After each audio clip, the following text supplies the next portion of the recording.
Good evening and welcome to political thought with me Avinash Janagama on four sides TV. Delhi ఎన్నికలు ముగిశాయి, గెలుపోటములు కూడా తేలిపోయాయి. గెలిచింది బీజేపీ, ఓడింది ఆమ్ ఆద్మీ పార్టీ. ప్రతి విమర్శలు అక్కడే ఉండాలి, కానీ అక్కడి సౌండ్ తెలంగాణ రాజకీయాల్లో రీసౌండ్గా వినిపిస్తోంది. కాంగ్రెస్ పార్టీకి గుండు సున్నా రావడం పట్ల BRS working president KTR interesting comment చేశారు. బీజేపీని రాహుల్ గాంధీ గెలిపించారంటూ సెటైర్ కూడా వేశారు. ఇక కాంగ్రెస్ నాయకులు ఊరుకుంటారా? వెంటనే తెలంగాణ మంత్రి కోమటిరెడ్డి వెంకటరెడ్డి కౌంటర్ ఇచ్చారు. గత పార్లమెంట్ ఎన్నికల్లో బీజేపీని గెలిపించేందుకు బీఆర్ఎస్ గుండు సున్నా ఫలితాలు తెచ్చుకుంది అని ఎద్దేవా చేశారు. ఢిల్లీ శాసనసభకు అక్కడి ప్రజలు ఇచ్చిన తీర్పును తెలంగాణకు అనువయిస్తూ కొత్త చర్చకు దారితీశారు ఇరు పార్టీల నాయకులు. ఇదే ఇవాళ మన ఫోర్ సైట్స్లో ఉన్నటువంటి పొలిటికల్ థాట్లో మెయిన్ చర్చ. రైట్, ఈ డిబేట్లో మనతో పాటు పాల్గొంటున్నారు. ముందుగా వచ్చిన వాళ్ళు వెల్కమ్ చెప్పేస్తున్నాను. రావుల్ శ్రీనివాస్ రెడ్డి గారు బీఆర్ఎస్ నేత, అదేవిధంగా కడియం రామచంద్రయ్య గారు బీజేపీ నేత. కంగ్రాచులేషన్స్ రామచంద్రయ్య గారు, ఫస్ట్ ఆఫ్ ఆల్ బీజేపీ గెలిచినందుకు. అదేవిధంగా శ్రీనివాస్ రెడ్డి గారు, ఇప్పుడు ఈ గెలుపుని బీఆర్ఎస్ పార్టీ ఏ విధంగా చూస్తుంది, ఎట్లా చూడొచ్చు మనం? ఎందుకంటే బీజేపీ డైరెక్ట్గా తనకు తానే గెలిస్తే కేటీఆర్ పెట్టినటువంటి ట్వీట్ ద్వారానే అసలైనటువంటి రచ్చ తెలంగాణలో మొదలైనట్టుగా కనిపిస్తూ ఉంది. శ్రీనివాస్ రెడ్డి గారు, సహజంగానే మనం చూస్తాం, 10 సంవత్సరాలు అవుతుంది కాబట్టి ఏ ప్రభుత్వం మీదైనా కొద్దిగా వ్యతిరేకత ఉంటుంది, అది వాస్తవం. అట్లనే తెలంగాణలో కూడా కొద్దిగా వ్యతిరేకత వచ్చింది. మేము ఇంట్లో మన ప్రజలు తీర్పునిచ్చారు, మేము మా ప్రజల తీర్పుని గౌరవిస్తున్నాం. తర్వాత ప్రజాక్షేత్రంలో పోరాటం చేసుకుని ముందుకెళ్తున్నాం. నేనేమంటే ఈరోజు భారతదేశంలో మొత్తం కూడా కాంగ్రెస్ పార్టీ ఉనికి లేకుండా పోతున్నది రోజు రోజుకు. మనం చూస్తున్నాం, ఏదో మనం కాంగ్రెస్ పార్టీ పరోక్షంగా బీజేపీని గెలిపించింది. ఎందుకంటే మనం చూస్తున్నాం, ఇండియా కూటమి అని చెప్పేసి పెట్టుకుని ఇండియా కూటమి పెట్టుకున్న తర్వాత ఒక్కరన్నా కలిసి ఉన్నారండి ఈరోజు? కాంగ్రెస్ పార్టీ తోటి ఎవరన్నా అంటగా పశ్చిమ బెంగాల్లో మమతా బెనర్జీ గారు ఆమె ఒంటరిగా పోటీ చేసింది. తర్వాత ఇక్కడ అదే అయింది, గుజరాత్లో అదే పరిస్థితి. అంటే ఈ దేశంలో కాంగ్రెస్ పార్టీని నమ్మేటువంటి పరిస్థితి లేదు. కాంగ్రెస్ పార్టీని ఎవరు కూడా ప్రజలు విశ్వసించేటువంటి పరిస్థితి లేదు. చూస్తున్నాం మనం. ఇప్పుడు గడిచిన ఎన్నో ఎన్నికలు జరిగినాయి భారతదేశంలో. ఏ ఎన్నికలు జరిగినా అది భారతీయ జనతా పార్టీ లేకపోతే ఇంకో పార్టీ గెలుస్తుంది తప్ప ఎక్కడన్నా కాంగ్రెస్ పార్టీ గెలిచిందన్నది చూపించు. ఇది మనకు కేవలం తెలంగాణలో, కర్ణాటకలో ఇది. తెలంగాణలో కూడా ఏంది, సాగు తప్పి కడలొట్టమైనట్టు గెలిచింది బొటాబొట్టా తప్ప ఏదో సంపూర్ణంగా తర్వాత అబ్సల్యూట్ తర్వాత మేము ఏదో చేసినటువంటిది లేదుగా కాంగ్రెస్ పార్టీ అయితే. అంటే ఈ రోజు కాంగ్రెస్ పార్టీ ఏం చేస్తుందంటే, మన ఐడియల్ లెగ్ ఎవరు ముఖ్యమంత్రి, తెలంగాణ ముఖ్యమంత్రి, ఆయనకి ఏది చేత కాదు, ఒక దద్దమ్మ ముఖ్యమంత్రి, ఒక సౌట పరిపాలన మనం కొనసాగుతా ఉన్నాం. ఆయన ఏం చేస్తాడో ఆయనకి అర్థం కాదు. ఈరోజు ఏ ఇచ్చినటువంటి హామీలు కూడా నెరవేర్చిన పాపన వదిలేదు. ఈయన ఢిల్లీ పోయి ప్రచారం చేస్తే గెలుస్తుంది. మహారాష్ట్రకు పోయిండు, ఏమైందో చూసినాం. తర్వాత ఢిల్లీకి పోయిండు, ఏమైనా చూసినాం. అంటే ఈయన పెద్ద మనకేమన్నాడు, మాకు గుండు సున్నా అన్నాడు. మరి ఈయన సాధించింది ఏంది? వీళ్ళకి ఎవరు వచ్చిందా? వీళ్ళకి పెద్ద గుండు సున్నా, గాడిద గుడ్డ వచ్చింది కదా. గాడిద గుడ్డని ఎద్దేవా చేశారు సార్. పెద్ద క్యాంపెయిన్ రన్ చేసిర్రు. ఏమి ఇచ్చిర్రు? ఢిల్లీలో కూర్చున్నటువంటి బీజేపీ మాకు గాడిద గుడ్డు ఇచ్చింది అని కూడా పెద్ద క్యాంపెయిన్ చేసిర్రు. ఇలా మిగిలింది కూడా అదే ఉన్నట్టున్నది. అదే మిగిలింది వాళ్ళకు గాడిద గుడ్డ. అంటే ఈరోజు ప్రజలు ఎక్కడ కూడా కాంగ్రెస్ పార్టీని విశ్వసిస్తలేరు. కాంగ్రెస్ పార్టీ కాలం చెల్లిన పార్టీ, కాంగ్రెస్ పార్టీ కాలగర్భంలో కలిసే పార్టీ. దాన్ని ఎవరు కూడా ఇన్నేళ్ల చరిత్ర ఉందంటున్నారు. ఇన్నేళ్ల చరిత్ర ఉన్నప్పుడు మనం చూస్తున్నాం, తెలంగాణలో మన నల్గొండ మీరు ఎందాక అన్నారు, కోమటిరెడ్డి వెంకటరెడ్డి గారు పేరు తీసుకొచ్చారు. ఆయన గురించి ఏదో తక్కువ మాట్లాడితే అంత మంచిది అనుకుంటాం మేము. ఎందుకంటే ఆయన గాలి మోటార్లు తిరుగుతాడు, గాలి మాటలు మాట్లాడతాడు, ఏం మాట్లాడతాడో అర్థం కాదు వెంకటరెడ్డి గారు పొద్దుగాల ఒక మాట మాట్లాడతాడు, సాయంత్రం ఒక మాట మాట్లాడతాడు. ఏదైనా తన పేరే ప్రచారంలో ఉండాలి, తన ఉనికి ప్రచారంలో ఉండాలని చెప్పేసి ప్రచారానికి ఆర్భాట పడినటువంటి బ్రాండ్ అంబాసిడర్ కోమటిరెడ్డి వెంకటరెడ్డి. తానే ఒక బ్రాండ్ అంబాసిడర్ గా అభివర్ణించుకుంటాడు, స్వయం ప్రకటిత మేధావిగా అభివర్ణించుకుంటాడు. ఆయన ఎవరో కూడా మేధావి అన్నారు, ఆయనే మేధావి అనుకుంటారు ఈ రాష్ట్రంలో. ఎందుకంటే మనం చూస్తున్నాం, ఈ యొక్క నల్గొండల 20 సంవత్సరాలు ఏలిండు, 20 సంవత్సరాలు ఆయనే అధికారంలో ఉన్నాడు, తర్వాత 20 సంవత్సరాలు ఆయనే ఎమ్మెల్యే ఉన్నాడు. ఏ ఒక్క అభివృద్ధి సంక్షేమ కార్యక్రమం కూడా నల్గొండకు చేయలేదు. అన్న కోమటిరెడ్డి వెంకటరెడ్డి గారి గురించి వచ్చిన చెప్తున్నాను. అంటే స్టార్ క్యాంపెయినర్ అని ఆయన కూడా ఒక పెట్టాడు. అంటే ఆయన ఏమంటాడంటే, ఎంతసేపు ఏం మాట్లాడుతూ ఆయనకు అర్థం కాదు, సోయి తప్పి మాటలు. తర్వాత ఆయన ఇక ఆయనకు విజ్ఞతగా వదిలేయాలి. కోమటిరెడ్డి వెంకటరెడ్డి గారి గురించి ఎంత తక్కువ మాట్లాడుకుంటే అంత మంచిదని నేను అనుకుంటున్నా అభిప్రాయం. Right I'll come back to again. Ramachandraiah గారు, కడియం రామచంద్రయ్య గారు మనతో పట్టున్నారు, బీజేపీ నేత. రామచంద్రయ్య గారు, మీ కంగ్రాచులేషన్స్ ఫస్ట్ ఆఫ్ ఆల్ గెలిచినందుకు. ఏ విధంగా చూస్తా ఉన్నారు? థ్యాంక్ యూ ప్యానెల్లో ఉన్నటువంటి సభ్యులందరికీ మరియు మీ ఛానల్ వాళ్ళకందరికీ కూడా నా యొక్క ధన్యవాదాలు తెలియజేస్తూ, మొదటిసారిగా ఏంటంటే భారతీయ జనతా పార్టీ నరేంద్ర మోడీ గారి ఆధ్వర్యంలో ఒక నాయకత్వంలో నడుస్తున్నటువంటి పార్టీ. ఆ పార్టీ వరల్డ్ వైడ్గా ఆయనను స్వాగతిస్తున్నారు. అదేవిధంగా మొత్తం దేశంలో కూడా అత్యధిక రాష్ట్రాలలో బీజేపీ అధికారంలో ఉన్నటువంటి సంగతి మనందరికీ తెలిసిన విషయమే. అక్కడ ముఖ్యంగా ఘన విజయం సాధిస్తారని మొదటి నుంచి కూడా భారతీయ జనతా పార్టీ అధికారంలోకి వస్తుందని భారతీయ జనతా పార్టీ నాయకులు చెప్పినారు.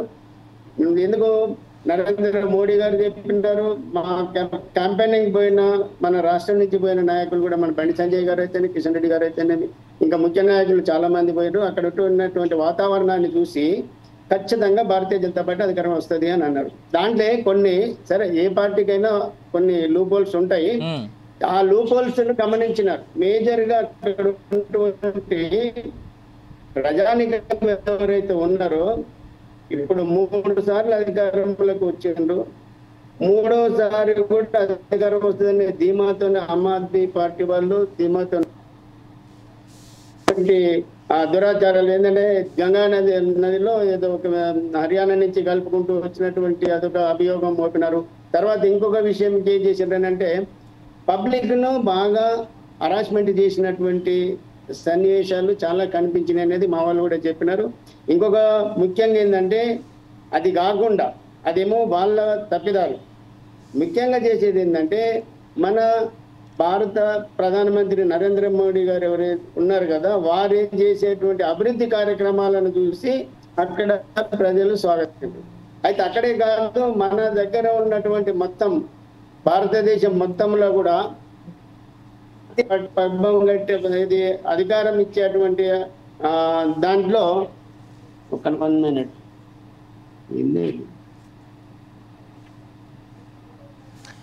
Right Ramachandraiah garu, I'll come back to again. నాకు తెలిసి మీ దగ్గర ఇష్యూ ఉన్నట్టుంది. భారతీయ జనతా పార్టీ అనేది ఒకట పారదర్శకంగా ఉన్నటువంటి పార్టీ. దాంట్లో క్రమశిక్షణతో కూడుకున్నటువంటి సభ్యులు మాత్రమే ఉంటారు కాబట్టి దాన్ని ప్రజలు స్వాగతిస్తున్నారు. Right, I'll come back to Ramachandraiah garu, I'll come back to again. Right, వస్తా మళ్ళీ మీతో మాట్లాడిస్తా. రైట్, మా కోటేశ్వరరావు గారి దగ్గరికి వెళ్దాం. కోటేశ్వరరావు గారు, good evening and welcome to political thought. Sir, interesting మలుపులు తిరుగుతోంది. ఢిల్లీలో గెలిస్తే అక్కడ గెలిచింది బీజేపీ అయితే ఇక్కడ తెలంగాణలో యుద్ధం మొదలైంది. సార్, మీరు కావాలని బీజేపీకి హెల్ప్ చేశారని కాంగ్రెస్ వాళ్ళు బీఆర్ఎస్ని అంటున్నారు, బీఆర్ఎస్ వాళ్ళు కావాలని కాంగ్రెసే దగ్గర నుండి బీజేపీని గెలిపించిందని చెప్పేసి కేటీఆర్ ట్వీట్తో మొదలైంది. ఇదంతా ఎట్లా చూడొచ్చు సార్? నిజానికి తెలంగాణలో లోక్సభ ఎన్నికల్లో బీజేపీకి అన్ని సీట్లు రావడానికి బీఆర్ఎస్ ప్రధాన కారణం. దాని ఓట్లను కూడా బదిలీ చేయించిందనేటువంటిది బహిరంగ రహస్యం. అదే ఢిల్లీ ఎన్నికలకు వచ్చేసరికి ఆమ్ ఆద్మీ పార్టీ, కాంగ్రెస్ రెండు కూడా పంతాలకు పోయి ప్రధాన రాజకీయ ప్రత్యర్థిగా ఉన్నటువంటి బీజేపీ ఎత్తుగడల్ని లేదా దాని నాయకత్వాన్ని తక్కువ అంచనా వేయడంతో పాటు 10 సంవత్సరాలు అధికారంలో ఉన్న తర్వాత ఆమ్ ఆద్మీ పార్టీ మీద వచ్చేటువంటి ప్రజా వ్యతిరేకతను లెక్కలోకి తీసుకోకుండా రెండు పార్టీలు కూడా ఒక విధంగా చెప్పాలంటే బీజేపీతో పాటు పోటీ పడి కాంగ్రెస్, ఆమ్ ఆద్మీ పార్టీ రెండు కూడా రాజకీయంగా పరస్పరం దాడులు చేసుకోవడం అనేటువంటిది మనం ఢిల్లీ ఎన్నికల్లో చూసాం. మనకి 14 అసెంబ్లీ నియోజకవర్గాల్లో కాంగ్రెస్ కు వచ్చినటువంటి ఓట్ల కంటే తక్కువ మెజార్టీ తోటి బీజేపీ విజయం సాధించింది. 14 కాన్స్టిట్యున్సీస్ 70లో. అది కాంగ్రెస్ ఏ విధంగా దానికి వచ్చినటువంటి 6.35 లేదా 3-4% ఆ ఓట్లతోటి ఏ విధంగా ఆమ్ ఆద్మీ పార్టీని దెబ్బతీసిందో మనకి స్పష్టంగా తెలిసింది. At the same time BJP తానేదో ఘన విజయం సాధించినట్టుగా చెప్పుకుంటా ఉంది. సంఖ్యరీత్యా 48 సీట్లు రావడం అనేటువంటిది ఘనమే, దాన్ని కాదనట్లేదు. కానీ గత లోక్సభ ఎన్నికల్లో అంటే 2024లో జరిగినటువంటి లోక్సభ ఎన్నికలకి ఈ ఎన్నికలకి ఓటింగ్ శాతం చూసేట్లయితే 54 నుంచి 46, 47 శాతానికి దాని ఓటింగ్ శాతం పడిపోయింది. అదే సమయంలో 24 శాతంగా ఉన్నటువంటి ఓటింగ్ శాతాన్ని ఆమ్ ఆద్మీ పార్టీ 43 శాతానికి పెరిగింది. అయితే గత అసెంబ్లీ ఎన్నికలతో పోలిస్తే ఒక 10 శాతం తగ్గింది. అందుకని ఇప్పటికీ ట్రెండ్ను చూసినట్లయితే, అసెంబ్లీ ఎన్నికల్లో ట్రెండ్ను చూసినట్లయితే బీజేపీ ముందుకు తెచ్చినటువంటి వాగ్దానాలు లేదా కేంద్ర గణనీయమైనటువంటి సంఖ్యలో ఉన్నటువంటి కేంద్ర ప్రభుత్వ ఉద్యోగులకు ప్రకటించినటువంటి పిఆర్సి, ఇటువంటివన్నీ కూడా పిఆర్సితో పాటు ఒక్కసారిగా మన ఐటీకి సంబంధించినటువంటి మినహాయింపుల్ని ఒక్కసారిగా పెంచడం అనేటువంటివి, ఇట్లా అనేకమైనటువంటి అంశాలు బీజేపీ ఓటు శాతం కూడా గత ఎన్నికల్లో దాదాపు 40% ఓట్లు వచ్చాయి. ఇప్పుడు ఇంకొక 6% ఓట్లని అది పెంచుకోగలిగింది. అందువల్ల మొత్తం మీద చూసినప్పుడు డెఫినెట్ గా అక్కడ ఆమ్ ఆద్మీ పార్టీ అహంకారానికి పోయింది.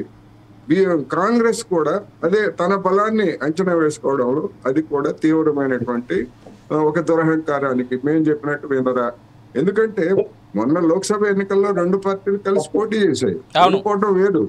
ఓడిపోవటం వేరు కానీ ఆ మిత్రత్వాన్ని ఎందుకు కొనసాగించలేదు? ఇప్పుడు 42 సీట్లు దాదాపు బీజేపీకి ఆమ్ ఆద్మీ పార్టీ సమర్పించుకుంది. ఆ 42 సీట్లలో 20-15 కాంగ్రెస్ పార్టీకి ఇచ్చుంటే అసలు మొత్తం ఎన్నికల వాతావరణమే డిఫరెంట్ గా ఉండేది. మరొకసారి డెఫినెట్ గా బీజేపీ ఓడిపోయి ఉండేది అక్కడ ఈ ఎన్నికల ఓటింగ్ తీర్పును చూసినప్పుడు. అందుకని ఆ గుణపాఠాలని మరి తెలంగాణలో లేదా ఇతర రాష్ట్రాల్లో ప్రాంతీయ పార్టీలుగా ఉన్నాయి కానీ లేదా జాతీయ పార్టీలుగా ఉన్నాయి కానీ ఎట్లా చూస్తాయనేటువంటిది చూడాలి. ఈ ఢిల్లీ ఎన్నికల విషయానికి వస్తే ఆమ్ ఆద్మీ పార్టీ కానీ కాంగ్రెస్ కానీ హర్యానా అదే విధంగా మహారాష్ట్రలో సంభవించినటువంటి ఓటమి ఫలితాల నుంచి గుణపాఠాలు 2 పార్టీలు కూడా తీసుకోలేదు అనేది నా అభిప్రాయం. 2 పార్టీలు కూడా. ఎందుకంటే మిగిలినటువంటి ఇండియా కూటమిలో ఉన్నటువంటి మిగిలిన పార్టీలన్నీ కాంగ్రెస్ కు వ్యతిరేకంగా ఆమ్ ఆద్మీ పార్టీకి అక్కడ ఎన్ని ఓట్లు ఉంటాయి నమస్కారం.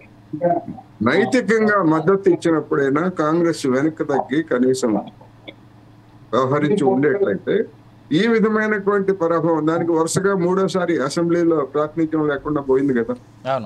కనీసం 3 సార్లుగా గడిచినటువంటి ఒక్క సీట్ కూడా కనీసం చేజిక్కించుకోలేకపోయింది కాంగ్రెస్ కూడా చేజిక్కించుకోలేకపోయింది. అందువల్ల డెఫినెట్ గా ఆమ్ ఆద్మీ పార్టీ తప్పిదం ఉంది, కాంగ్రెస్ తప్పిదం కూడా ఉంది అనేటువంటిది ఎవరెన్ని విమర్శలు చేసినా అది వాస్తవం.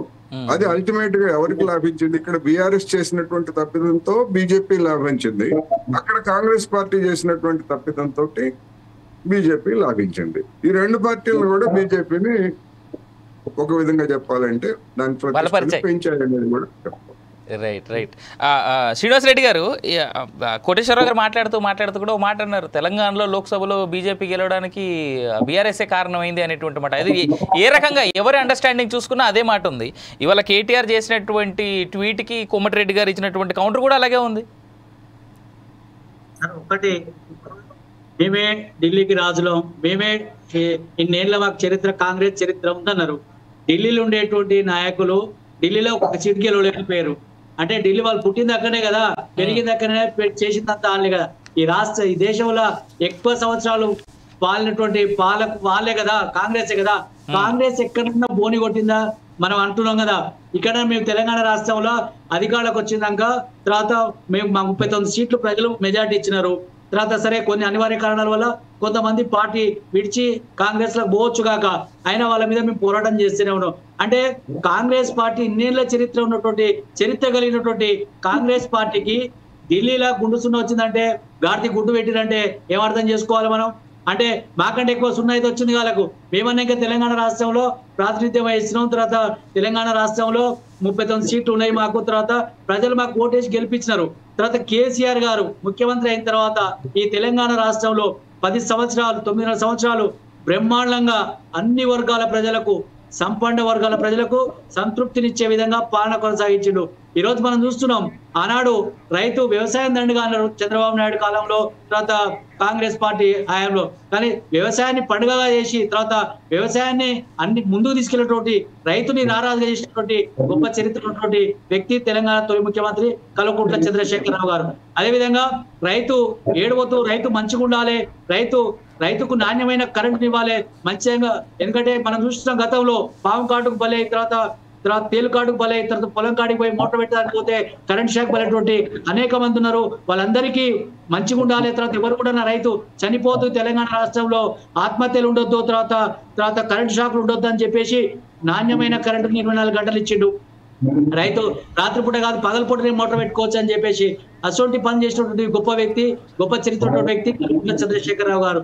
అదే కాంగ్రెస్ పార్టీ అధికారులకు వచ్చింది, ప్రజలు సరే 10 సంవత్సరాలు మేము ఉన్నాం కదా, అనేక అభివృద్ధి సంక్షేమ కార్యక్రమాలు చేసినాం, తర్వాత జిల్లాలు పెంచిన తర్వాత అందరికీ కూడా కలెక్టరేట్ నిర్మాణం చేసినాం, ప్రతి ఒక్క జిల్లాలో మెడికల్ కాలేజ్ నిర్మాణం చేయించినాం, తర్వాత విద్యార్థులకు విద్య కోసం తర్వాత అనేక రకాలుగా కేసీఆర్ కిట్ ఇచ్చినాం. శ్రీనివాస్ గారు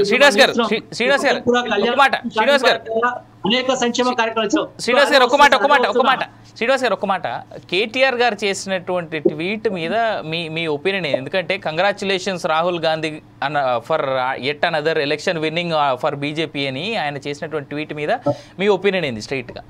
ఇప్పుడు ఒకటే సార్, ఈ పరోక్షంగా ఇలా భారతీయ జనతా పార్టీని గెలిపించింది ఎవరా అంటే కాంగ్రెస్ పార్టీ మన ఢిల్లీలో భారతీయ జనతా పార్టీని గద్దెనెక్కడం కోసం సహకరించింది. అందుకే చెప్తున్నాం, ఈడ కూడా తెలంగాణ రాష్ట్రంలో భారతీయ జనతా పార్టీ కాంగ్రెస్ 2 ఒకటే అని చెప్పేసి మేము అంటా ఉన్నాం. తర్వాత అంతేకాదు ఈ రాష్ట్రంలో ఒక్కరన్నా ఈ యొక్క కేంద్ర మంత్రి కిషన్ రెడ్డి గారు కావచ్చు, బండి సంజయ్ గారు కావచ్చు, గత ప్రభుత్వం అంటారు తప్ప ఇప్పుడు ఈయన రేవంత్ రెడ్డి ప్రభుత్వం చేసినటువంటి అసమర్థ పాలన గానీ ఎక్కడన్నా కార్నర్ చేస్తురా, ఎక్కడన్నా మాట్లాడుతురా, ఎక్కడ కూడా మాట్లాడతలేరు. ఎంతసేపు గత ప్రభుత్వం అంటారు తప్ప వీళ్ళు మిలాఖత్ అయి తర్వాత వీళ్ళు కొల్యూడై తర్వాత వీళ్ళ మోచేతి నీళ్ళు తాగుతూ ఉన్నారు భారతీయ జనతా పార్టీ నాయకులు, కాంగ్రెస్, రేవంత్ రెడ్డి ఏం చెప్తే అదే చేస్తున్నారు. బండి సంజయ్ బ్రహ్మాండంగా ఉంది రేవంత్ రెడ్డి పాలన అంటాడు, తర్వాత బిల్డింగ్లు కొట్టినా బాగా కొట్టినా అని చెప్తాడు. అంటే మంచి పాలన అని చెప్పేసి చెప్తా ఉన్నారు బీజేపీ. అంటే మేమేంటంటే ఇప్పటికిప్పుడు ఎలక్షన్లు పెడితే తెలంగాణ రాష్ట్రంలో ఒక్క సీటు గెలిచినా నేను 3 నెలలకు రాస్తా, ఒక్క సీటు మన కాంగ్రెస్ గెలిచినా. అంటే కాంగ్రెస్ పార్టీ పైన ఈ ప్రజలకు విశ్వాసం లేదు, ఈ ప్రజలకు నమ్మకం లేదు. ఒక మంచి ముఖ్యమంత్రి కాడు, ఈయనకు శక్తి కాదు, ఈ దేశం కాంగ్రెస్ పార్టీకి పరిపాలన చేత కాదు, పరిపాలించే లేదు. శ్రీనివాస్ రెడ్డి గారు వస్తా మళ్ళీ మీ దగ్గరకు వస్తా. అందుకే ఓటేస్తలేరు ప్రజలు. రైట్ చూద్దాం, రానున్నటువంటి లోకల్ బాడీ ఎలక్షన్స్ ఉన్నాయి. ఇంట్రెస్టింగ్ గా ఇప్పుడు నాకు తెలిసి కేటీఆర్ వస్తా మీ దగ్గరకు వస్తా ఒక్క నిమిషం ఆగండి. మీ దగ్గరకు వస్తా. లోకల్ బాడీ ఎలక్షన్స్ కి అండగానే లేదా లోకల్ బాడీ ఎలక్షన్స్ లో ఏదైనా ఫైర్ రెచ్చగొట్టేందుకు అట్లీస్ట్ ఇప్పటికైనా బీఆర్ఎస్ వైపు చూసేందుకు కేటీఆర్ ట్వీట్ అనేలాగా మాకైతే అనిపిస్తా ఉంది. ఎన్లిస్ట్లు ఎవరిని అడిగినా ఇదే మాట చెప్తా ఉన్నారు. హవెవర్ బీజేపీ లీడర్ దగ్గరికి వెళ్దాం. రామచంద్రయ్య గారు, ఇప్పుడు నేను అనేది ఒకటండి, వీళ్ళు ఓడిపోయిన తర్వాత అవతల పార్టీ మీద బురద జల్లటం అనేది తప్పు. ఏ పార్టీ అయినా కానీ జనరల్ గా అంత గతంలో ఏమన్నారు, బీఆర్ఎస్ గెలిచినప్పుడు కాంగ్రెస్ వాళ్ళు ఏం చెప్పినారు, బీఆర్ఎస్ బీజేపీ ఒకటే అని చెప్పినారు. ఈ కాంగ్రెస్ గెలిచిన తర్వాత వాళ్ళు ఏమంటారు, వీళ్ళిద్దరు ఒకటే అన్నారు. కాంగ్రెస్ బీజేపీ ఎక్కడన్నా పొత్తు పెట్టుకుంటుందండి, రాష్ట్రంలో కాదు దేశంలోనన్నా. అది ఎప్పుడు పద్ధతి తెలుసు. 2 పార్టీలు అపోజిషన్ లో ఉండి కొట్లాడేటప్పుడు వాళ్ళు పొత్తు పెట్టుకున్నారు, వాళ్ళకి సపోర్ట్ చేసింది అనేది శుద్ధ తప్పు. అంతకుముందు మన రాష్ట్రంలో ఎలక్షన్స్ జరిగినప్పుడు గతంలో 2018లో ఎలక్షన్ జరిగినప్పుడు బీఆర్ఎస్ తర్వాత బీజేపీ ఒకటి అయింది కాబట్టి మేము ఓడిపోయినామని కాంగ్రెస్ వాళ్ళు అభియోగం చెప్పినారు. మొన్న ఎలక్షన్లో ఏం చేసిండ్రు, కాంగ్రెస్ తర్వాత బీజేపీ ఒకటే అయింది కాబట్టి మేము ఓడిపోయినామని బీఆర్ఎస్ వాళ్ళు చెప్పినారు. ఇక్కడ ప్రజలు గమనిస్తున్నారు, ఎవరికి కాదు, బీజేపీ ఎవరితో కూడా పొత్తు లేదు, పొత్తు ఉండదు కూడా. ఇంకొకటి చెప్తాను, ఢిల్లీ అనేది అది మేధావి వర్గానికి సంబంధించినటువంటి ప్రాంతం. అక్కడ ప్రతి ఒక్కరు కూడా అర్థం చేస్తారు, ఏంది డబుల్ ఇంజన్ సర్కార్ ఉంటేనే అక్కడ డెవలప్మెంట్ అనేది ఉంటది. ఏది ప్రాంతీయ పార్టీలు కానీ కాంగ్రెస్ అంటే మొత్తం పూడ్చుకుపోయింది, కాంగ్రెస్ రాదు అనేటువంటి చరిత్ర తెలిసిపోయింది. కాబట్టి డబుల్ ఇంజన్ సర్కార్ ఉండాలన్న ఉద్దేశంతోనే కేజ్రీవాల్ ను ఓడగొట్టింది. అది ప్రజలకు తెలుసు, అందరికీ తెలుసు. దానికి ఈయన ఏదో కంగ్రాచులేషన్ కామన్ గా చెప్తారు. ఇప్పుడు మీరు నాకు చెప్పినట్టే అవతల కూడా వాళ్ళు చెప్పుండొచ్చు. ప్రతి వ్యక్తి, ఓడిపోయిన వ్యక్తి గెలిచిన వ్యక్తికి కంగ్రాచులేషన్ చెప్పడం అది సామాన్యులు చెప్పేది ఉంది. మేధావులు కానీ ఎవరైనా కూడా ఒక దగ్గర గెలుపు పొందిండు అన్నప్పుడు తన తృప్తి కొరకు కావచ్చు, అవతల వాళ్ళు మెప్పుతారని కావచ్చు, ఏదైనా ఉండొచ్చు. కానీ కంగ్రాస్ చెప్పినంత మాత్రాన ఆ అవతల వాళ్ళను పొత్తులో ఉండి వీళ్ళు గెలిచిండ్రు వీళ్ళు పోయిండ్రు అనుకోవటం తప్పు. అయితే దీనికి ఇంకొకటి ఏం చెప్తానంటే, భారతీయ జనతా పార్టీ పారదర్శకత ఉంటది, క్రమశిక్షణతో కూడుకొని ఉంటది, పొత్తు ఇది కొట్లాటలు అనేటివి ఉండదు. ఇవాళ రేవంత్ రెడ్డి ప్రభుత్వంలో చిన్నాభిన్నమయ్యే పరిస్థితి. ఇప్పుడు ఏదో వాళ్ళు ఎలక్షన్స్ ఉన్నాయని వాళ్ళు ఆ మాత్రం ఆగుతున్నారు తప్ప ఎప్పటికప్పుడు ఇప్పటికే మొన్న 10 మంది గ్రూపులు కట్టి విభజన జరగాలనే ఆలోచనతో ఉన్నారు. అది ఈ 1 year వరకు ఉంటుందా, ఎప్పుడు ఆగమవుతుంది అనేది కూడా తెలియదు. ఆయన చేసినటువంటి వాగ్దానాలు ప్రజలు ఊళ్ళలోకి పోతే ఎమ్మెల్యేలను తరిమి కొట్టేటువంటి పరిస్థితులు ఎదురవుతున్నాయి. మా నియోజకవర్గంలో 3 గ్రూపులు అయినాయండి. తుంగతుర్తి నియోజకవర్గంలో 3 గ్రూపులు ఉన్నాయి. ఇది అదే కాంగ్రెస్ లో 3 వర్గాలు ఉన్నాయి. 3 వర్గాలు చించుకున్న తర్వాత ఇంకా అక్కడ ఎవరు ఉంటారు? ఉన్న తర్వాత సరే వాళ్ళకంటే వీళ్ళు బెటర్, వీళ్ళకంటే ఇంకో బీజేపీ బెటర్ అనే ఆలోచనకు వచ్చేసిండ్రు. మొత్తం రాష్ట్రంలో కూడా వీళ్ళని ఎన్నిసార్లు ఇచ్చినా కూడా కాంగ్రెస్ అనేది 5 సంవత్సరాలు ఎప్పుడు కూడా ఇక్కడ కూడా ఉండలేని పరిస్థితిలో ఉన్నది. గత ప్రభుత్వం అయితే అలా 10 సంవత్సరాలు చూసినాం. నెక్స్ట్ బీజేపీ అనే దానికి ఒకసారి అవకాశం ఇవ్వాలనే ఆలోచనతో ప్రజలు గమనిస్తున్నారండి. ఇదే కానీ ఎవరో సపోర్ట్ చేసినంత మాత్రాన వీళ్ళు సపోర్ట్ చేస్తున్నారు అభియోగాలు పోపడం అనేది ఒక మేధావుగా మనం మేధావి వర్గంలో ఉన్నప్పుడు ఈ అభియోగాలు ఏదంటే ఏ మాటకు ఆ మాట మాట్లాడుకోవాలి. కానీ అభియోగాలు చేసినంత మాత్రాన ఈ పార్టీకి వచ్చేది లేదు, ఆ పార్టీకి మిగిలేదు ఏం లేదు. అది నా ఆలోచన. రైట్ కోటేశ్వరరావు గారు, సార్ ఇంట్రెస్టింగ్ గా ఇద్దరు ఒకరి మీద ఒకరు అంటే మేమంటే మేము కాదనేటువంటి మాట అంటా ఉన్నారు. కానీ ఇందాక గెలిచిన తర్వాత కేజ్రీవాల్ చేసినటువంటి ఒక స్టేట్మెంట్ మనం చూద్దాం సార్. ఎన్నికల్లో ఓడిపోయిన తర్వాత అతను బీజేపీ కంగ్రాచులేషన్స్ చెప్పిన తర్వాత ప్రజల పక్షాన పోరాటం చేస్తా అని చెప్పి చాలా క్లియర్గా చెప్పిండు. మాజీ సీఎం అది 10 ఏళ్ల పాటు ఉన్నాడు. అదేవిధంగా ఇండి కూటమిని కూడా ముందుండి ప్రధాని అభ్యర్థిగా కూడా తనని కొంతమంది అన్నారు. సరే కాదు నేను అని చెప్పేసి ఇండి కూటమిలో, ఎందుకంటే అన్ని పక్షాలు ఉన్నాయి కాబట్టి ఏ పక్షం వారు వాళ్ళే పీఎం క్యాండిడేట్ అన్నట్టుగా చూసుకోవచ్చు. అలాంటి వ్యక్తి క్లియర్గా ఉండి నేను ప్రజల పక్షాన పోరాటం చేస్తాను అన్నాడు. కానీ ఇక్కడ మన తెలంగాణకు వస్తే మాత్రం ఎవరైతే మాజీ సీఎం ఉన్నాడో ప్రజల పక్షాన పోరాటానికి ఆయన తప్ప మిగిలిన వాళ్ళందరూ ఉన్నారు ముందు వరుసలో. డెఫినెట్ గా ఇప్పుడు ఢిల్లీ ఎన్నికలకు ముందే ఇక్కడ ప్రతిపక్ష నాయకుడిగా ఉన్నటువంటి కేసీఆర్ ఫామ్ హౌస్ కే పరిమితం కావడం, కనీసం మీడియాతో ఇంటరాక్షన్ కానీ లేదా వివిధ సందర్భాల్లో తన అభిప్రాయాలను వెల్లడించడం కానీ ఇటువంటివి ఏమీ లేకపోయిన తర్వాత సహజంగానే మరి కేసీఆర్ వ్యవహార శైలి మీద డెఫినెట్ గా ఒత్తిడి పెరుగుతుంది. అది ప్రజల నుంచే కాదు లేదా ఇతర రాజకీయ పార్టీల నుంచే కాదు. నేను అనుకోవడం బీఆర్ఎస్ పార్టీ శ్రేణుల నుంచే ఆ విధమైనటువంటి ఒత్తిడి కూడా పెరుగుతుంది. ఎందుకు అంటే బీఆర్ఎస్ శ్రేణులు ఇదే విధమైనటువంటి వ్యవహార శైలి కేసీఆర్ కనుక కొనసాగించేట్లయితే రేపు స్థానిక సంస్థల ఎన్నికల్లో కావచ్చు లేదా రాజకీయ పరమైనటువంటి తర్క వితర్కాల్లో బీఆర్ఎస్ నాయకులకి వాయిస్ అనేటువంటిది తగ్గిపోతా ఉంది కదా. అంతకుముందు ఏం చెప్పారు, అనేక మంది ఒక ఏడాది తర్వాత మా నాయకుడు వస్తాడు సింహంలాగా లేచి వస్తాడని చెప్పారు. ఇప్పుడు ఏం చెప్తున్నారు, తగిన సమయంలో వస్తారు. ఆ తగిన సమయం ఏంటి? ఇప్పుడు ఉదాహరణకి బీఆర్ఎస్ ప్రభుత్వ ఓటమికి కారణాలలో ధరణి పోర్టల్ అనేటువంటిది ఒకటి అనేది అందరికీ తెలిసినటువంటి సత్యం. అనేక అంశాలతో పాటు ఆ ధరణి పోర్టల్ మీద జరిగినటువంటి చర్చలో కేసీఆర్ పాల్గొని ఉండాల్సింది. ఎందుకంటే దాని వాయిస్, తన అభిప్రాయాలు లేదా తన సూచనలు చెప్పుకుండాల్సింది. అసలు బీఆర్ఎస్ పార్టీ మొత్తంగానే దాన్ని ఆ చర్చలోనే భాగస్వామి కాలేదు కదా. మరి ఇంకా అది ప్రజల తరఫున లేదా ప్రజా సమస్యల తరఫున పోరాడుకున్నటువంటి పార్టీగా ఏ విధంగా చెప్పుకుంటుంది? చెప్పుకునే దానికి ఉన్నటువంటి నైతిక హక్కు ఏమిటి?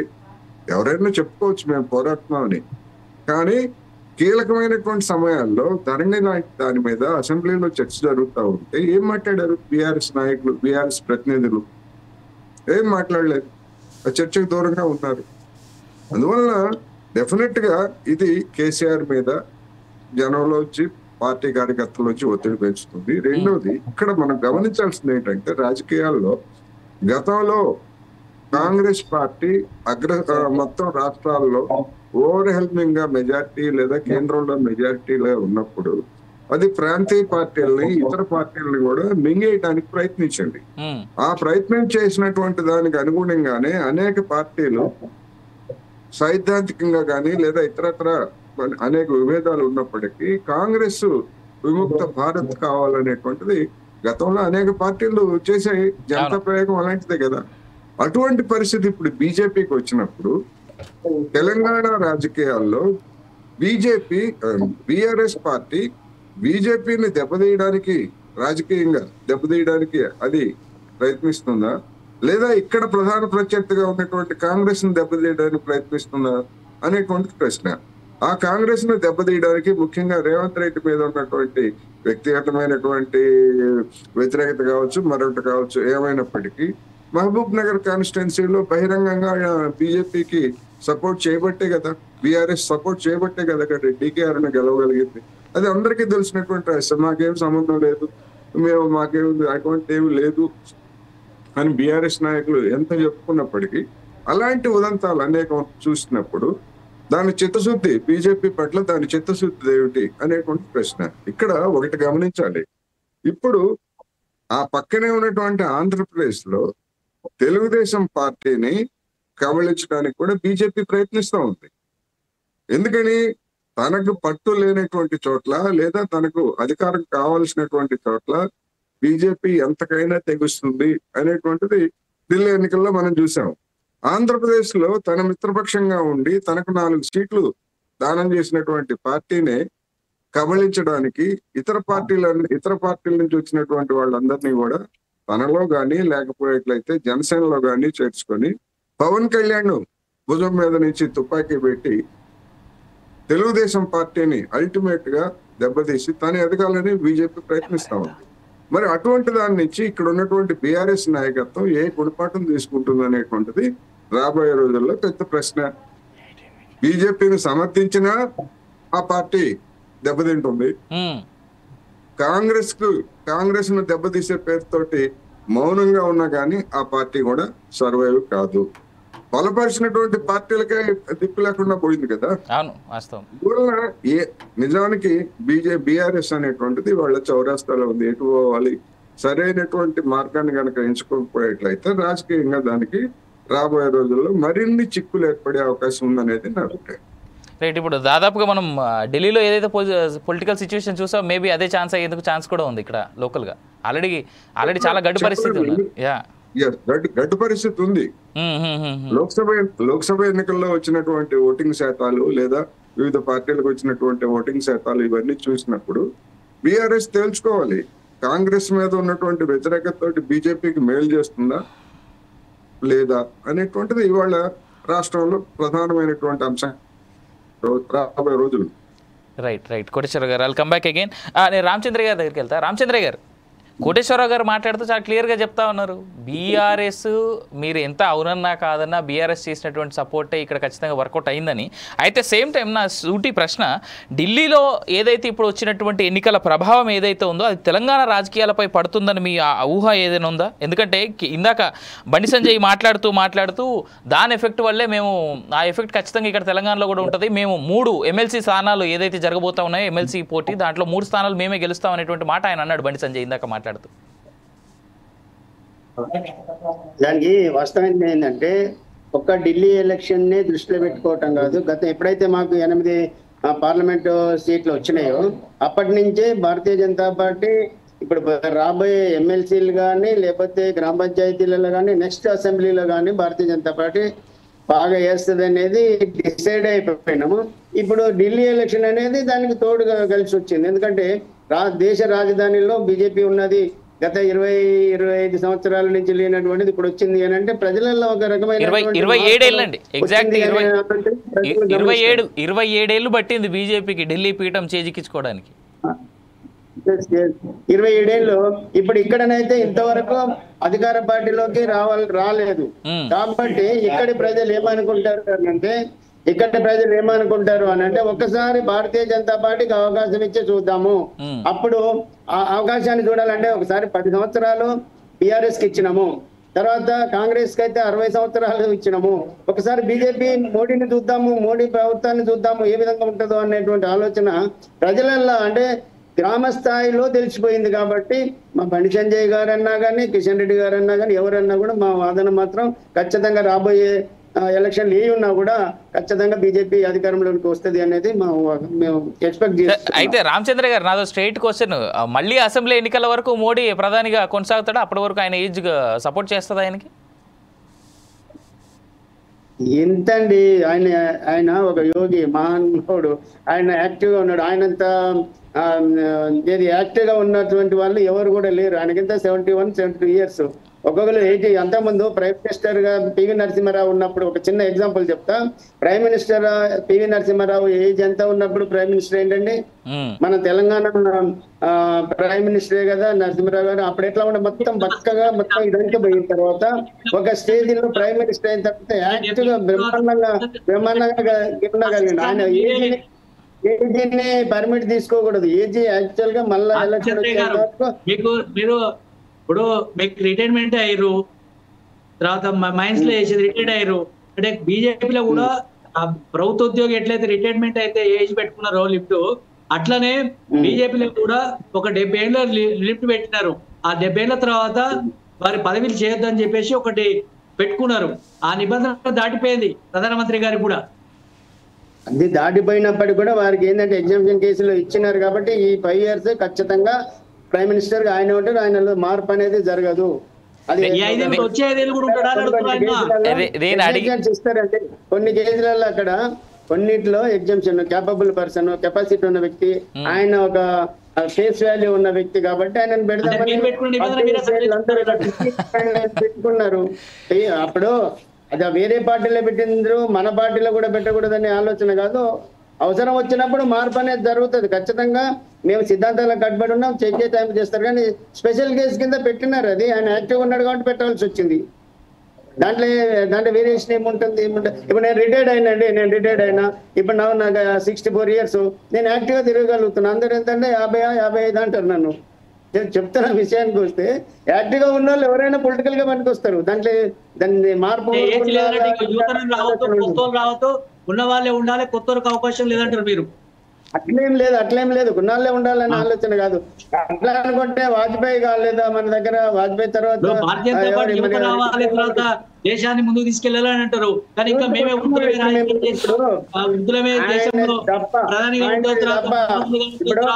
అనేది ఆలోచన. ఒకటండి, మా దగ్గర మండలాధ్యక్షుడు కావాలని అంటే 45 బిలో 45 years వాళ్ళకే ఇచ్చినాం మొన్నటి దాకా కూడా. ఇప్పుడు జిల్లాధ్యక్షుడు కావాలంటే జిల్లాధ్యక్షుడికి 40 సంవత్సరాల నుంచి 60 సంవత్సరాలు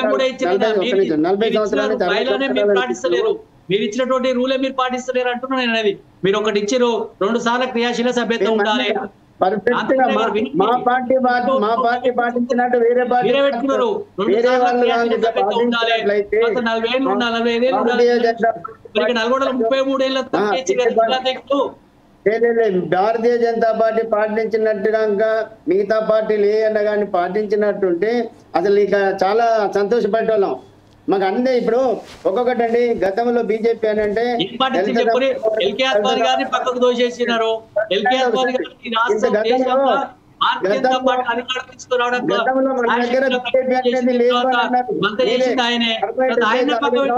కాంగ్రెస్ లో ఉన్నప్పుడు అది వాళ్ళకి విసుకొచ్చి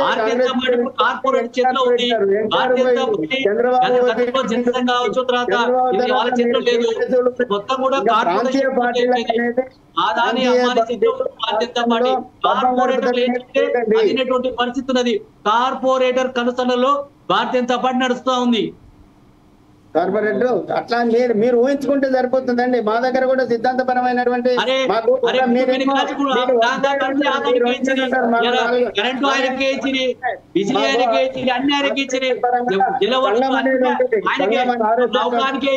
తర్వాత మన కరెంట్ ఆయనకి వేసి ఏ రంగం ఆయనకి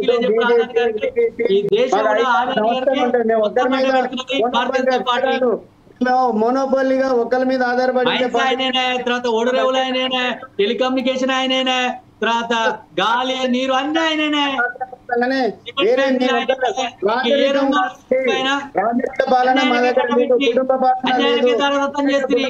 ఉంది. మీ కేసీఆర్ గారు ఏమన్నది? కుటుంబాలు ఫామ్ హౌస్ లో కూర్చొని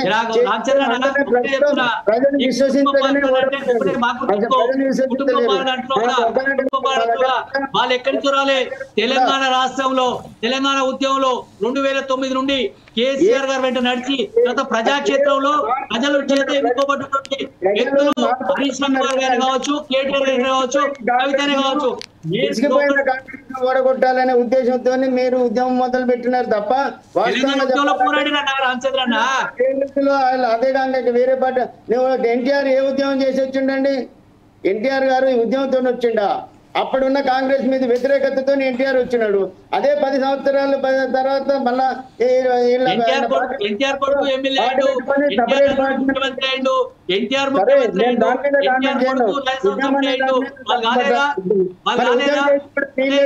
ఇక్కడ రామచంద్ర గారు శ్రీనివాస్ రెడ్డి గారు రామచంద్ర గారు ఒక మాట శ్రీనివాస్ రెడ్డి గారు రామచంద్ర గారు శ్రీనివాస్ రెడ్డి గారు ఒక మాట నేను అడుగుతా, ఒక మాట రామచంద్ర గారు ఒక మాట, శ్రీనివాస్ రెడ్డి గారు ఒక మాట, మీరు అడిగిన ఒక ప్రశ్నకి నేను సమాధానం చెప్తాను. రామచంద్ర గారు వినాలి, ఒక మాట రామచంద్ర గారు ఒక మాట రామచంద్ర గారు వినాలి, ఒక మాట శ్రీనివాస్ రెడ్డి గారు ఇందాక మీరు మాట అన్నారు, ఎన్టీఆర్ ఎమ్మెల్యే అయిండు, మంత్రి అయిండు, సీఎం అయిండు, ఏదేదో ఆయన కొడుకులు కూడా ఎమ్మెల్యేలు అన్నారు. మీరు అట్లా అంటే ఎన్టీఆర్ దన ఇంకా టైం పట్టింది ఆయన కొడుకులు కావడానికి, కానీ కేటీఆర్ సీఎం కాగానే ఇటు కవిత అయింది, కేటీఆర్ అయ్యిండు, హరీష్ రావు అయ్యిండు, దాని తర్వాత సంతోష్ రావు, ఇంట్లో వాళ్ళు అందరూ పదవులు ఇచ్చుకున్నారు. రైట్, వద్దాం అక్కడికి వద్దాం, నేను మళ్ళీ మీ దగ్గరకు వస్తా ఒక్క నిమిషం కోటేశ్వరరావు గారు. వాళ్ళు పారాషూట్ లెక్క బయట నుంచి రాలే కదా, ఎమ్మటే వచ్చి కాలే కదా. నేను వస్తా మీ ఇద్దరి దగ్గరికి వస్తా. పార్టీ నేతలు ఇద్దరు ఒక్క నిమిషం ప్రశాంతంగా ఉండాలి. కోటేశ్వరరావు గారు, రామచంద్ర గారు రిలాక్స్, ఒక్క నిమిషం, నేను I'll come back to have some water, I'll come back to. Sir Koteswararao గారు, రెండు పార్టీ నేతల యొక్క మాటలు మీరు వింటా ఉన్నారు. ఇన్ఫాక్ట్ ఇక్కడ వాళ్ళు మనం ఎక్కడి నుంచి ఎక్కడికి వెళ్తున్నాం అనేటువంటిది చర్చ కూడా నిజంగా చాలా తప్పుదారి పట్టినట్టుగా చాలా క్లియర్ కనిపిస్తుంది. ఇక్కడ చాలా స్ట్రైట్. సార్ నేను అడిగేటువంటి ప్రశ్న చాలా క్లియర్. ఇందాక ఢిల్లీ ఎలక్షన్స్ ఎఫెక్ట్ ఇక్కడ తెలంగాణ రాబోతున్నటువంటి ఎమ్మెల్సీ ఎలక్షన్స్ మీద కూడా పడబోతా ఉందా అంటే మీరేమంటారు సార్? డెఫినెట్ గా ఉంటుంది. దీన్ని బీజేపీ తనకు అడ్వాంటేజ్ గా ఉపయోగించుకోవడానికి ప్రయత్నిస్తుంది అనేటువంటిది ఒక వాస్తవం. అందువలన ఇక్కడ ఒక టీచర్ కాన్స్టిట్యున్సీ ఎన్నికల్లో పీడిఎఫ్ తరఫున అంటే అలుగుబెల్లి నర్సిరెడ్డి గారు ఒక క్యాండిడేట్ గా పోటీ చేస్తున్నారు. అదే విధంగా కొన్ని కాంగ్రెస్ వాళ్ళు చేస్తున్నారు, లేదా బీఆర్ఎస్ వాళ్ళు కూడా నామినేషన్లు వేస్తున్నట్టుగా వార్తలు వస్తున్నాయి. ఇవన్నీ కూడా బీజేపీ కూడా గతంలో చూసాం మనం. హైదరాబాద్ మన టీచర్స్ ఎన్నికల్లో ఏ విధంగా లబ్ధి పొందిందో, ఎలాంటి వ్యక్తుల్ని పెట్టి అది చేసిందో మనం చూసాం. అందుకని డెఫినెట్ గా ఢిల్లీలో వచ్చినటువంటి విజయాన్ని ఇక్కడ ఈ స్థానిక సంస్థల ఎన్నికల్లో డెఫినెట్ గా అది ప్రయత్నం చేస్తుంది. అందుకనే బీఆర్ఎస్ ఏం చేస్తుంది, కాంగ్రెస్ ఏం చేస్తుంది అనేటువంటిది ఇక్కడ రెండు పార్టీలకు కూడా ఒక సవాలే. ఈ రెండు పార్టీలు కూడా బీజేపీకి ఇక్కడ ఉన్నటువంటి ఎమ్మెల్సీ సీట్లను కూడా బీజేపీకి తీసుకెళ్లి అప్పగిస్తాయా అనేటువంటిది పెద్ద ప్రశ్న ఇవాళ డెఫినెట్ గా. అందువల్ల కాంగ్రెస్ కానీ బీఆర్ఎస్ కానీ బీజేపీ పట్ల నిజానికి బీజేపీని రాజకీయంగా ఎదుర్కోవాలి అనుకుంటే ఏమి చేయాలి అనేటువంటిది ఆ రెండు పార్టీలు కూడా నిర్ణయించుకొని తగినటువంటి కార్యాచరణతో రావాలి. లేకపోయేట్లయితే మేము తేల్చుకుంటాం, బీజేపీ గెలిచినా పర్లేదు అని అనుకున్నట్లయితే ఒక విధంగా చెప్పాలంటే ఇక్కడ నేను చెప్పేది ఏంటంటే ఎవరికి గెలుపు అవకాశం ఉంటే బీజేపీని ఓడించడానికి ఇక్కడ ఏదో మన స్థానిక సంస్థల ఎన్నికల్లో బీజేపీ ప్రధాన శక్తిగా ఉందని నేనైతే అంటలేదు. కానీ అసెంబ్లీ ఎన్నికల్లోనే ఆ విధమైనటువంటి తప్పిదం చేసినప్పుడు దాన్ని అడ్వాంటేజ్ గా తీసుకోవడానికి ఇక్కడ బీజేపీ చూస్తుంది. మనం చూసాం గతంలో వరంగల్ కాన్స్టిట్యున్సీలో అసెంబ్లీ మన స్థానిక సంస్థల ఎన్నికల్లో బీజేపీ ఏ విధంగా పెర్ఫార్మెన్స్ చేసిందో మిగతా చోట్ల. అందుకని అదొక సవాల్ విసురుతా ఉంది. ఆ సవాల్ని ఏ విధంగా ఇక్కడ తీసుకుంటారనేటువంటి బీఆర్ఎస్ మీద కాంగ్రెస్ మీద కూడా డెఫినెట్ గా ఉంది. ఒకవేళ ఏ కారణాలతో అయినా అనూహ్యమైనటువంటి పరిస్థితుల్లో కనుక బీజేపీ గెలిచేట్లయితే అది డెఫినెట్ గా రెండు పార్టీలకి దెబ్బ అవుతుంది రాజకీయంగా అనేది నా అభిప్రాయం. రైట్. ఇప్పుడు శ్రీనివాస్ రెడ్డి గారు, నేను మీ దగ్గరకు వస్తా ఉన్నాను. బీఆర్ఎస్ పార్టీ కొట్లాట ఎవరితో సార్? నిజంగా బీజేపీతోనా లేదు అంటే కాంగ్రెస్ తోనా? తెలంగాణ రాష్ట్రంలో అధికారులు ఒకటి ఉన్నారు, కాంగ్రెస్ ఉంది. కాంగ్రెస్ తోనే మాకు కొట్లాట ఉంటది. భారతీయ జనతా పార్టీ వచ్చేది లేదు, సచ్చేది లేదు. వాళ్ళు ఏమైనా జెండా మోస్తాను, జెండా మనుషులు తప్ప వాళ్ళకి ఎజెండా లేదు ఇక్కడ తెలంగాణ రాష్ట్రంలో. వాళ్ళు ఎంతసేపు ఏమనుకుంటారంటే మనము తెలంగాణ రాష్ట్రంలో తర్వాత మోడీ గారి మీద నమ్మకంతో మన యువత ఓటేసింది. తర్వాత అందరు కూడా మంచిగా చేస్తారని చెప్పేసి ఓటేసినాం. ఓటేసిన తర్వాత సంవత్సరానికి 2 కోట్ల ఉద్యోగాలు ఇస్తున్నారు. ఉద్యోగాల మాట ఊసెత్తలేరు, అసలు మాట్లాడతలేరు. తర్వాత వాళ్ళు ఏమనుకుంటారు చెప్పనా, వాపు చూసి బల్పు అనేటువంటి ధోరణిలో భారతీయ జనతా పార్టీ నాయకులు ఉన్నారు. ఎందుకంటే అల్టిమేట్ గా ఎవరైనా ఉంటారు. ఎందుకంటే మా పాలన పెరిగింది అని రొమ్ము జరుచుకుంటారు, జబ్బలు జరుచుకుంటారు వాళ్ళు భారతీయ జనతా పార్టీ వాళ్ళు. అయితే వాళ్ళు ఒకటి చేయాల్సింది ఏంటంటే చెప్పనా, మన ఎక్కడ ఈ రోజు ప్రాంతీయ పార్టీలతోటి పొత్తు పెట్టుకొని ప్రాంతీయ పార్టీలను నాశనం చేయడమే వాళ్ళ యొక్క ఏకైక లక్ష్యం, ఏకైక ఎజెండా. ఏంది ఈ రోజు మనం చూస్తున్నాం, మహారాష్ట్రలో శివసేనని కలిపి మన ఆగం చేసిరు. తర్వాత మన ఇక్కడ బీహార్ లో ఆగం చేసిరు ఒకసారి. తర్వాత ఇక్కడ కూడా మళ్ళీ ఏంది తెలంగాణ మన ఆంధ్రప్రదేశ్ లో ఆగం చేయబోతున్నారు. తర్వాత కర్ణాటకలో అట్టే చేసిరు. అంటే వీళ్ళు ఏంటంటే భారతీయ జనతా పార్టీ దేశంలో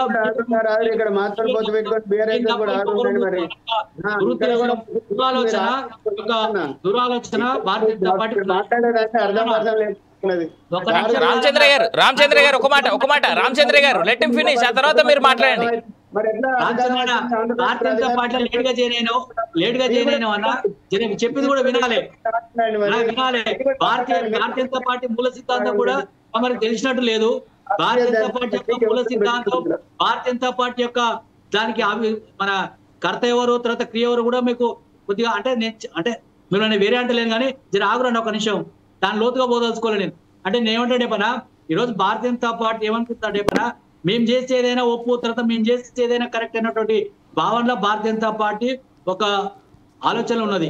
నేనేమంటే పనా, సరే ఏదేమైనప్పటికీ కూడా భారతీయ జనతా పార్టీకి ఢిల్లీలో గెలిచినందుకు ధన్యవాదాలు, కంగ్రాచులేషన్స్, శుభాకాంక్షలు తెలియజేస్తాం. దాంట్లో వెనక ఎవరైనా ప్రజాస్వామ్యంలో సహజంగా 10 సంవత్సరాలు ఒక ఢిల్లీలో కేజ్రీవాల్ గారు మన పరిపాలించింది కాబట్టి సహజంగా ఎవరికైనా కొద్దిగా వ్యతిరేకత వస్తుందన్నమాట వాస్తవం.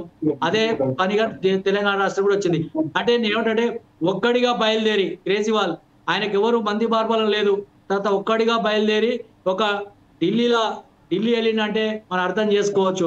ఆయనకి ఏమైనా ఆయన వెనక సైన్యం లేదు, తర్వాత ఆయన వెనక వేరే ఎవరు కూడా లేరు.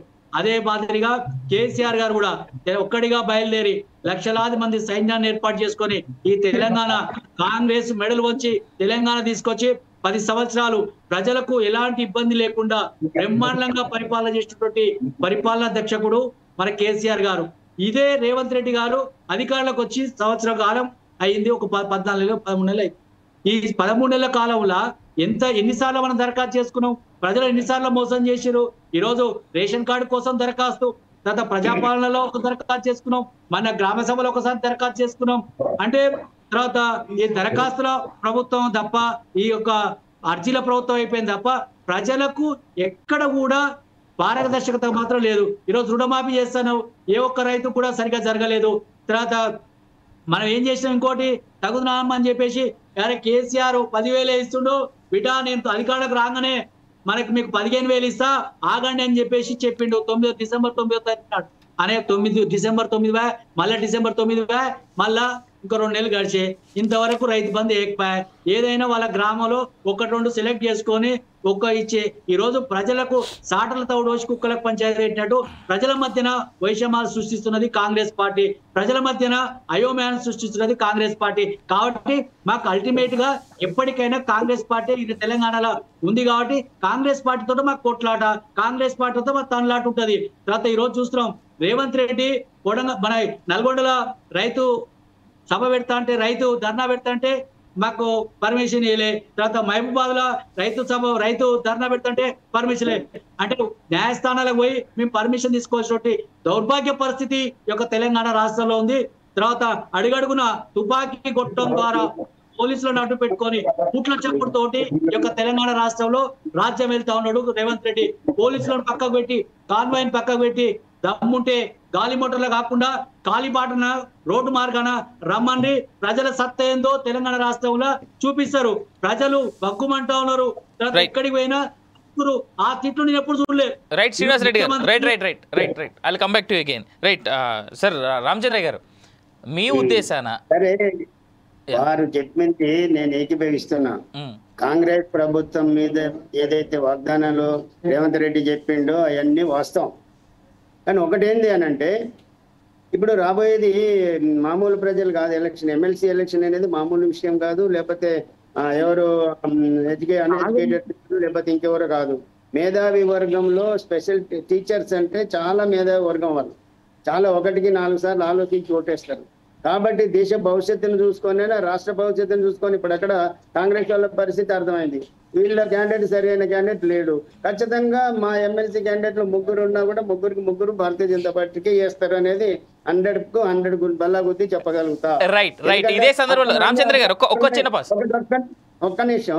జనరల్ గా ఎడ్యుకేటెడ్స్ ఏం ఆలోచిస్తున్నారండి? వారే చెప్పినారు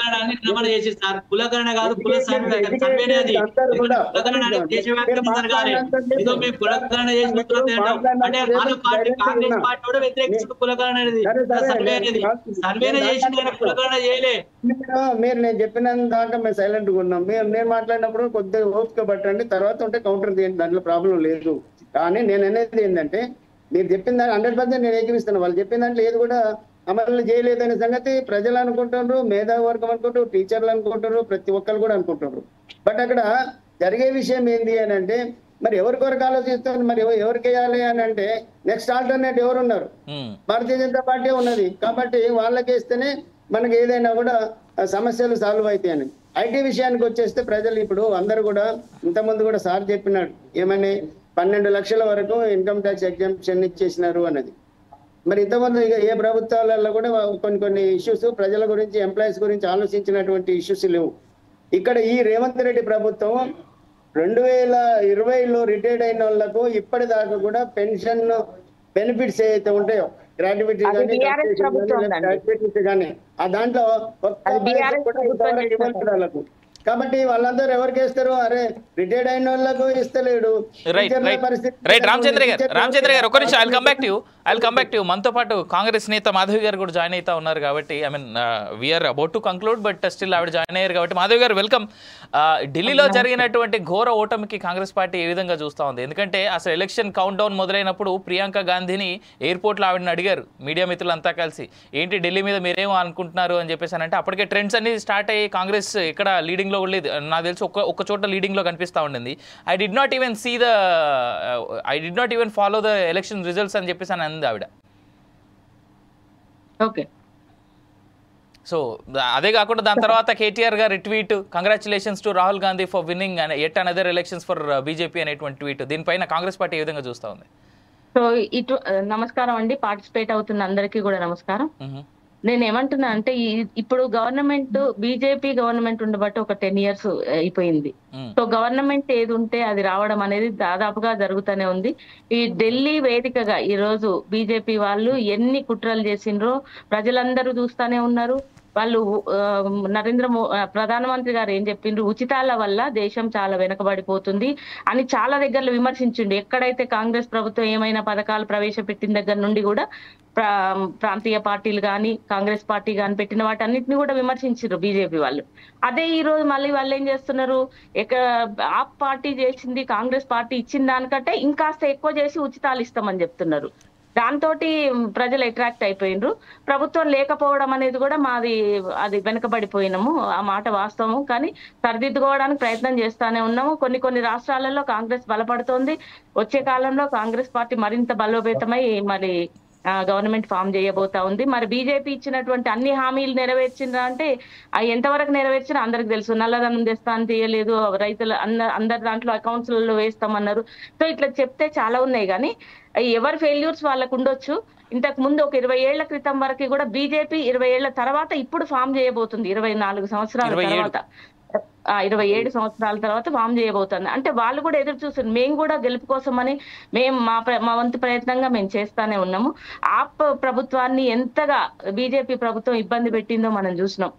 రకరకాలైనటువంటి కేసులలో అక్కడి నుంచి పరిపాలన సాగుతోంది. కాబట్టి వాళ్ళ మీద ఆజమాయిషి మొత్తం ఆపును చాలా ఇబ్బందుల పాలు చేసింది. కాంగ్రెస్ పార్టీని కూడా అట్లనే ఇప్పుడు అది ప్రాంప్ట్ గా జరిగింది అనుకోవడానికి కూడా ఎట్ ఏ టైం 4 లక్షల ఓట్లు ఒక్కొక్క ప్లేస్లలో అట్లా పెరుగుకుంటూ వచ్చింది వాళ్ళ బలం. అంటే అది నమ్మశక్యంగా కూడా లేదు. కాబట్టి మేము దీంట్లో కూడా కొంత ఏదైనా తప్పు జరిగి ఉండొచ్చు అని మేము భావిస్తా ఉన్నాం. అంటే మనం గెలిచిన చోట న్యాయమైన ఎన్నిక, మనం ఓడిపోయిన చోట అన్యాయమైన ఎన్నిక అనేటువంటిది ప్రతి పార్టీ చేసేటువంటి మాట. Right right right I'll come back to sir Koteswararao గారు, మీ కంక్లూజివ్ కామెంట్ సార్. కాంగ్రెస్ నేత మాటలు కూడా విన్నారు కాబట్టి మీ కంక్లూజివ్ కామెంట్స్. ఇప్పుడు ఈ రాష్ట్రంలో జరగబోయేటువంటి స్థానిక సంస్థల ఎమ్మెల్సీ అదేవిధంగా గ్రాడ్యుయేట్ ఎన్నికల్లో వచ్చేటువంటి ఫలితాలతోటి రేవంత్ రెడ్డి సర్కార్ ఒకవేళ కాంగ్రెస్ లేదా కాంగ్రెస్ బలపరిచినటువంటి అభ్యర్థులు ఓడిపోయినంత మాత్రాన కాంగ్రెస్ అధికారం కోల్పోయేది లేదు. లేదా బీజేపీ లేదా బీజేపీకి ఒకవేళ గెలిస్తే దానికి వచ్చేటువంటి అడ్వాంటేజ్ కూడా పెద్ద ఏమీ లేదు శాసన మండలి కనుక. అవి అందువలన మన బీఆర్ఎస్ తన చిత్తశుద్ధిని, బీజేపీ వ్యతిరేకత అనేటువంటి చిత్తశుద్ధిని కనుక నిరూపించుకోవాలంటే ఇవాళ గెలిచేటువంటి విన్నింగ్ ఛాన్సెస్ ఉన్నటువంటి అభ్యర్థులకి మద్దతు ఇవ్వడం ద్వారా కాంగ్రెస్ మీద రాజకీయంగా వ్యతిరేకత ఉండొచ్చు కాదను, కానీ బీజేపీ మీద అంత వ్యతిరేకత ఉన్నదా లేదా అనేటువంటిది కూడా ఇవాళ రుజువు చేసుకోవాల్సినటువంటి బాధ్యత బీఆర్ఎస్ మీద ఉన్నదనేది నేను చివరిగా చెప్పదలుచుకున్నాను. దానికి అనుగుణంగా వ్యవహరిస్తే ఇక్కడ బీజేపీకి ఒక్క విజయం వచ్చినా గానీ 3 నియోజకవర్గాల్లో దానికి సేవ్ వస్తుంది, బీఆర్ఎస్ అనేటువంటిది దానికి కారకురాలు అవుతుంది అనేది నా అభిప్రాయం. Right, thank you sir. ఇవాళ పొలిటికల్ థాట్లో పాల్గొన్నందుకు రావుల శ్రీనివాస్ రెడ్డి గారికి, కోటేశ్వరరావు గారికి, కడియం రామచంద్రయ్య గారికి, అదేవిధంగా మాధవ్ గారికి అందరికీ ధన్యవాదాలు. సో రేపటి పొలిటికల్ థాట్లో మళ్ళీ కలుద్దాం. బట్ దానికంటే ముందు Foresights TV and Avinash Janagama final comments ఏంటంటే, ఢిల్లీలో అన్ని పార్టీలు వాస్తవానికి 3 కాంగ్రెస్, ఆమ్ ఆద్మీ, బీజేపీ 3 కాలుష్యం మీద కంటే కూడా ఢిల్లీలో పెరిగినటువంటి కాలుష్యాన్ని తగ్గించేందుకు కానీ, యమునా రివర్ ని కాపాడేందుకు కానీ ఇచ్చినటువంటి స్టేట్మెంట్స్ కంటే ఫ్రీబీస్ మీద ఎక్కువ కాన్సన్ట్రేట్ చేశాయి. మరి అన్ని ఫ్రీబీస్ ఇస్తామనేటువంటి మాటలు ఇచ్చినటువంటి పార్టీల్లో గెలిచినటువంటి పార్టీ బీజేపీ ఏ విధంగా ఆ ఫ్రీబీస్ని నిలబెట్టుకోగలదు? ఓవైపు దేశంలో ఉన్నటువంటి ఆర్థిక పరిస్థితి కాస్త తిరోగమనం వైపుగానే కనిపిస్తూ ఉందని అందరు విశ్లేషకులు అంటా ఉన్నారు. ఇన్ఫ్యాక్ట్ మాకు కూడా అదే అర్థమవుతా ఉంది. మరి ఇలాంటి తరుణంలో ఢిల్లీలో గెలిచినటువంటి బీజేపీ తను ఇచ్చినటువంటి ప్రామిస్లను నిలబెట్టుకోగలదా? ఆ ఢిల్లీ అండ్ మహారాష్ట్రలో గెలిచినటువంటి ఎఫెక్ట్ తెలంగాణలో రానటువంటి 3 ఎమ్మెల్సీ అదేవిధంగా లోకల్ బాడీ ఎలక్షన్స్ పైన దాని ఎఫెక్ట్ చూపిస్తుందా? చూడాల్సినటువంటి టైం, వెయిట్ చేద్దాం ఏం జరుగుద్ది అనేటువంటిది. For more updates keep watching Foresights TV. నేను మీ అవినాష్ జనగామ, సైనింగ్ ఆఫ్.